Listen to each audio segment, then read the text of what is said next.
هەڵبات 50 ساڵە دەوترێت ئەڵمانیا ڕوبەڕووی کارەساتێکی سروشتی وەکو لافاوەکە نەبووتەوە. هێوی ئەو وڵاتە جوانە بەداخەوە کە من بینیمە وێنەکانی وێنی لافاوەکەت تۆ بینیتە هاوکارانمان هاوڵاتیان لە خەڵک مرۆڤایەتی لە جیهانەوە بینیەتی ئەو وڵاتە جوانە چۆن ژێر ئاو کەوتووە. قەباری کارەساتەکە بە جۆرێکە حکوومەت و خەڵک و هەروە ئەوروپیەکانیشی تووشی شۆک کردووە. ئەم بابەتە تەوەرێکی دیکەی گفتوگۆی ئەمڕۆمانە بە میوانداری هەرێم عەبدوڵڵا وێنەگری هەواڵی کە لە ئەڵمانیاوە لە ڕێی سکایپەوە لەگەڵمان نابێت. سڵاوت لێبێ کاک هەرێم، ئەم کاتت باش، دڵمان لە لاتانە، کوردێکی زۆریش لە ئەڵمانیا دەژی. دیمەنەکان چی باسەکەن؟ کاگەرم سڵاو لێبێ. سڵاوتان لێبێ، بەیانیتان باش، سپاس بەیانیدەران باش. سپاس. بڵێ بەداخەوە لە ئەڵمانیا ماوەی هەفتەیەکە شەپۆلێکی باران و لافاو ئەڵمانیای گرتوتەوە. ڕۆژئاوای ئەڵمانیا بە تایبەت ناوچەی هەرێمی نۆرنراین وێستفالن کە دووەم ناوچێ لە 16 هەرێمەکەی ئەڵمانیا زەرروزیانێکی بێشماری لەو ناوچەیە یاوە. یەکێک لەو شارانە ناوی ئێرفشتاتە نزیک شاری کۆڵن و ئاخن سەر سنووری نێوان ئەڵمانیا و بەلجیکایە. ئەو شارە نیوەی شارەکە ژێر ئاو کەوتووە و بەشێکی زۆری داڕماوە. چاودێرانی کەشناسی ئەو تۆمەتانە ڕەتەکەنەوە کە خراە پاڵ حکومت لە ماوەی ئەم هەفتەیە کە حکومەتیان بە کەمتەرخەم وەسف کرد، بەڵام ڕەتیان کردەوە شارەزایان کاڵێن ئەمە کارەساتی سروشتێکە بەهێز بووە لە توانای حکومەتانیە.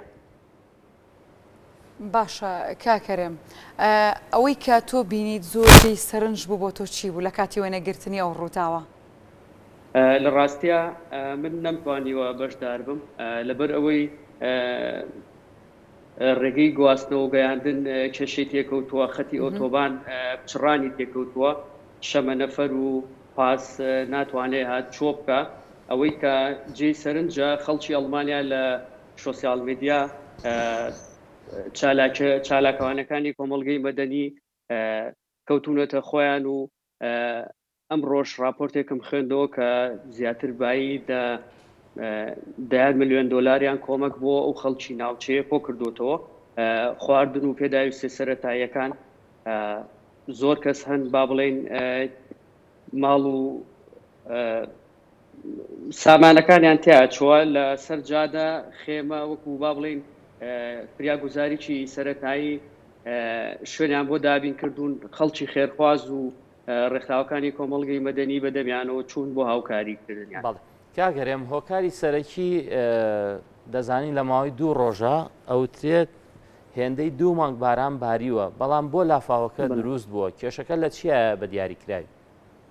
لە ڕاستیە هەفتەی پێشوو بوو با بڵێن کەشناسی ئەڵمانیا هۆشداریە بە خەڵکی ناوچەکە کە فێزان و لافاوێکی بێشمار ئەیگرێتەوە. زیاتر سروشتی ئەڵمانیا بەداخەوە کەش و هەواکەی جێگیر نییە. با بڵێن ئەم ساڵ زستانی دواکەوت و هاوینەکەشی با بڵێن باران و بەفری هەبوو.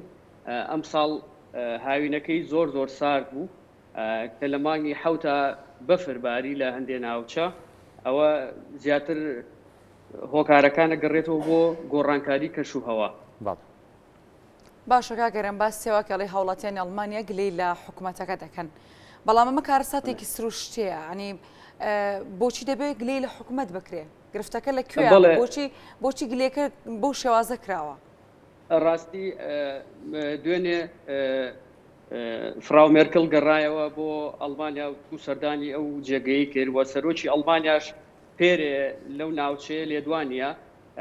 یەکێک لەو سیاسەتمەدارانەی کە ئێستا سەرۆکی پارتی CDUۆیە کە با بڵێن جێگرۆی فراو مێرکڵ و کاندیدیشە بۆ پۆستی سەرۆکوەزیران ڕاوێژکار لە پشتی سەرۆکۆمارۆ پێکەنینی هەبوو کە ئەوە سۆسیال میدیا زۆر زۆر ڕەخنەی ڕوبەڕوو کرایەوە. هەر دوێنێش داوای لێبوردنی لە گەلی ئەڵمانیا کرد.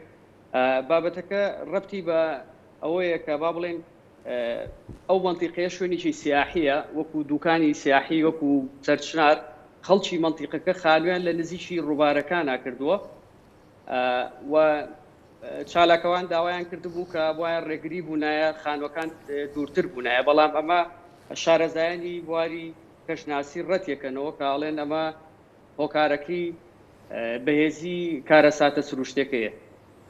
بەڵێ کاگەرێم گلەیی و ڕەخنەکان لە ئەدای حکوومەتە لە دوای کارەساتەکە یاخود لە ژێرخانی ئەو ناوچانەیە کە ئەم مەترسیە ڕووی لێکردوون. یەکێک لەو کەسە ڕۆژنامەنووس و نووسەرانە کە لە کوردە و لە ئەڵمانیا دەژی بە کشوانی دەڵێت کاکبەکرەڵێ ئەو ناوچەی کە ئێمە سەردانمانەکە زۆر سنجڕاکێش بوو. وێنەیەکی داناوە لە ساڵانی ڕابردوو لە ئێستادا بە تەواوەتی نزیک بۆتەوە لەوەی خانوەکانی ژێر ئاو بکەون. هەڵکەوتی جوگرافیە ژێرخانەکانیان باش و تۆکمە نەبووە، ئاوەڕۆکانیان باش نەبووە، وێنەکەمان بە جوان بە باشتر بۆ وێنا بکە. هۆکارەکە ڕاستە لە ڕاستیە منیش پێم وایە سروشتیە بابەتەکەنەوەکو با بڵێن کەم تەرخەمی حکوومەت بێت چکم بەڕاستی حکوومەت فریاگوزاری و خزمەتگوزاریەکانی زۆر باشە. یەکێکە لە وڵاتانەی کە با بڵێن بە زووترین کات خزمەتگوزاری پێشکەشەکە لە ڕووی تەندروستیەوە لە ڕووی ڕێگاوبانەوە لە ڕووی پەیوەندیەوە بە زووترین کاتێتە سەرخەت. بەڵام جوگرافیای شوێنەکە بەو شێوازەیە و یەکێک لە بەنداوەکان بەنداوی میشن گڵاتباخەوە بەشێکی خاپور بووە، ئەوەش هۆکارێکی ترە بۆ زیانگەیاندن بە خەڵکی و ناوچەیە.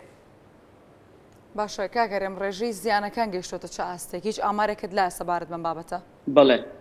بەڵێ هەتا دوێنێ ڕێژەی دوایین ئامار 186 کەس مردوون، هەزاران کەس بێسەر و شوێن بوون.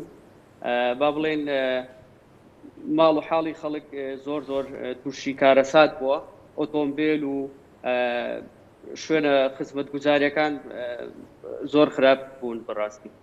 بەڵ کاگەرێم باسی بەنداوەکەی میشنگلاتباخت کرد، بە تەواوەتی هەرسی هێناوە یاخۆت بەشێکی هەرسی هێناوە ئەو کارەساتی لێکەوتۆتەوە.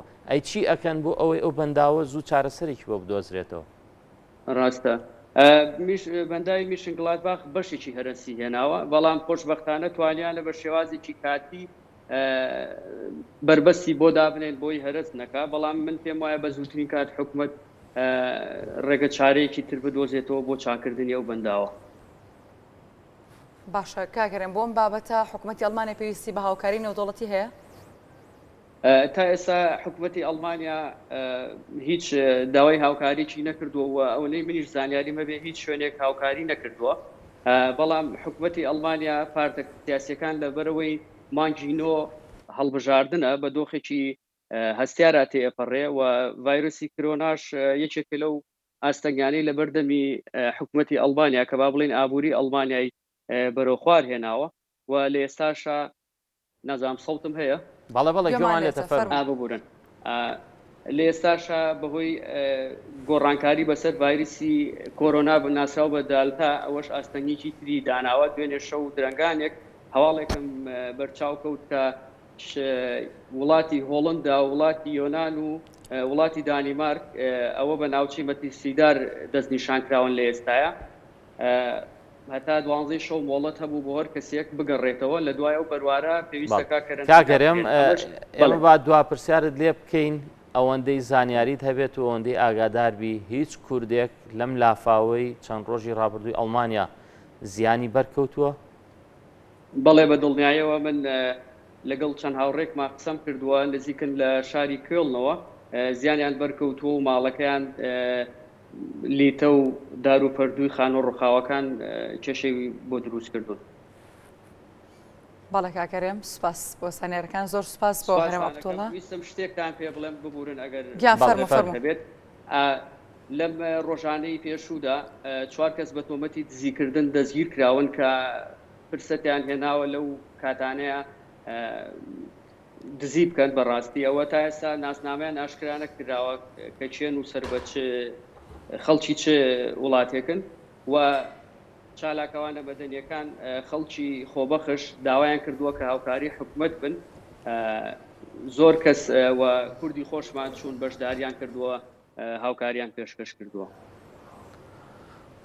هەڵبەت خەڵکانی هەلپەرست هەن لە کارەساتەکانیشا بیریان لای ئەوەیە کە چۆن کارە ساتەکان بخۆزنەوە بۆ ئەوەی خۆیان نیازە گڵاوەکانیان جێبەجێ بکەن. سپاس بۆ هەرێم عەبدوڵڵا. سپاس بۆ ئامادەبوون مادومان کردی. سپاس بۆ زانیاریەکانت.